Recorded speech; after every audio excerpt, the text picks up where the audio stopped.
નવી નવી રેસીપીઓ જોવા માટે મારી ચેનલ હર્ષા કુકિંગ ગુજરાતીને સબસ્ક્રાઈબ કરો અને લાઈક પણ આપો. હર્ષા કુકિંગ ગુજરાતી ચેનલમાં આપનું સ્વાગત છે. આજે આપણે બનાવવાના છીએ શાકની રેસીપી. શાકની રેસીપીમાં આજે આપણે બનાવીશું ભરેલું શાક. શાક આપણે એક જ પ્રકારનું ખાઈને કંટાળી ગયા હોઈએ છીએ અને ઘરના લોકોને પણ વારે વારે એક જ પ્રકારનું શાક બનાવે તો પસંદ નથી આવતું હતું. તો આજે આપણે બનાવવાના છીએ પરવળનું નવા પ્રકારે ભરેલું શાક. તો ચાલો બનાવીએ આજની રેસીપી.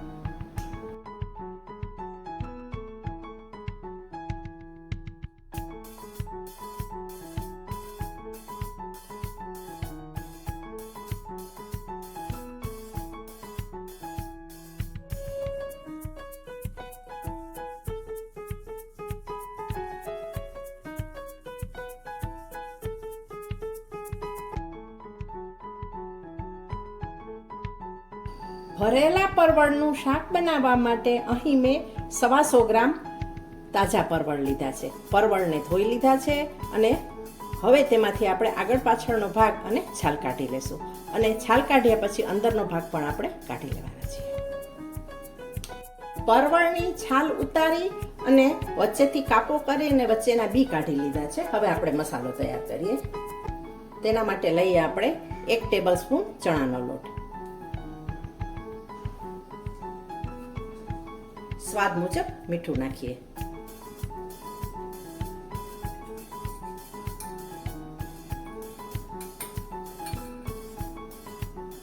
દોઢ ચમચી આપણે ધાણા જીરું નાખીએ,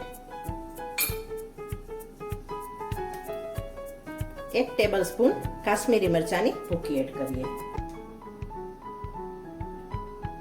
અડધી ટીસ્પૂન હળદર, અડધી ટીસ્પૂન ગરમ મસાલો,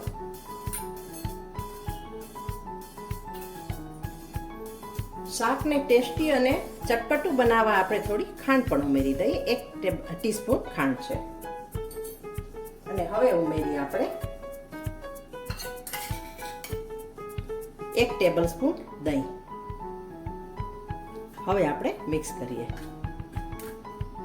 સ્ટફિંગ માટેનો મસાલો તૈયાર થાય છે. એક જ પ્રકારનું શાક ખાઈને કંટાળી ગયા હોય ને પરવળનું, તો આ રીતે નવી રીતે શાક બનાવી શકાય. ચણાના લોટને અત્યારે શેકેલો નથી, પણ આપણે જ્યારે કૂક કરશું ને જુદી રીતે કરવાના છીએ આ શાક, ત્યારે ચડી જશે.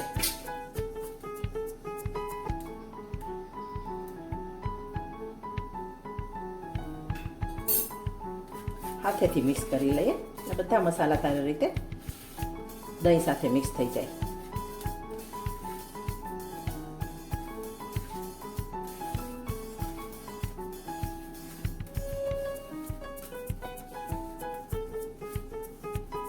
મસાલો તૈયાર છે. હવે આપણે ભરી દઈએ પરવળની અંદર.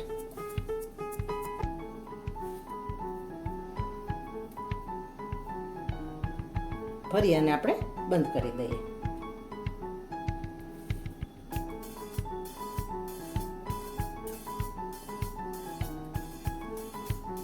બધા પરવળ આપણે આ રીતે ભરી લઈએ. પરવળમાં બધો મસાલો આપણે ભરી દીધો છે. અહીં આપણે ગેસ પર પેન ચડાવેલું છે અને 1 ચમચો તેમાં તેલ ઉમેરેલું છે. તેલ ગરમ થઈ ગયું છે. હવે આપણે પરવળને ઉપર ગરમ તેલ ઉપર મૂકતા જઈએ.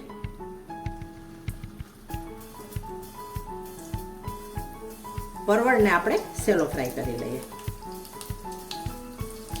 સેલો ફ્રાય કરવા મૂક્યા પછી આપણે ઢાંકી દઈએ.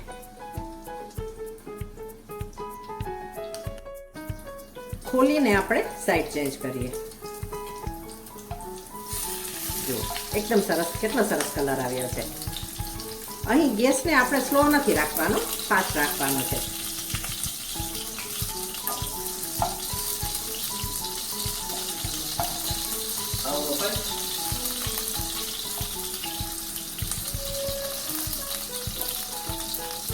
બીજી સાઈડ પણ આપણે આ રીતે સેલો ફ્રાય કરી લઈએ. જુઓ કેટલો સરસ કલર આવ્યો છે. બે સાઈડ પરવળ સેલો ફ્રાય થઈ ગયા છે. હવે આપણે કાઢી લઈએ. જોઈ શકાય છે એકદમ સરસ. ક્રન્ચી અને ટેસ્ટી બનવાનું છે આ શાક.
ના પાકની 1 પિંચ ખાંડ ઉમેરી દઈએ.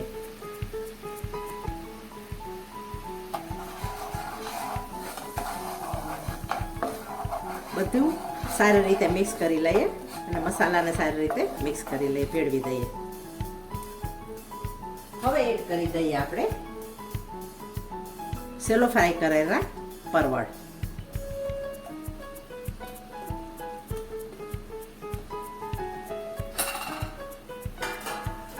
ઢાંકણ આપણે બંધ કરી દઈએ અને શાકને આપણે સીજવા દઈએ. ખોલીને આપણે ચલાવીએ. જો એકદમ સુંદર, ટેસ્ટી અને મજેદાર.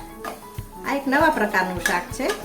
ક્યારેક આ રીતે નવું શાક ટ્રાય કરીએ તો એકને એક શાક બધા ખાઈને કંટાળી ગયા હોય તો નવો સ્વાદ મળે, લાગે પણ સરસ.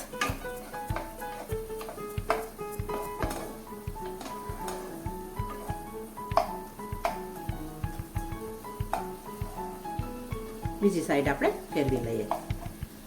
બીજી સાઈડ પણ આ જે ગ્રેવી છે અને રસો છે એ ચડી જાય સારી રીતે અંદર. બસ હવે આપણે ખુલ્લું રાખીએ થોડી વાર. એક મસાલા ઉમેરીને પરવળનું ભરેલું શાક બનીને તૈયાર થઈ ગયું છે. હવે આપણે ગાર્નિશિંગ વખતે કોથમરી એડ કરીશું. ગેસને આપણે બંધ કરી દઈએ.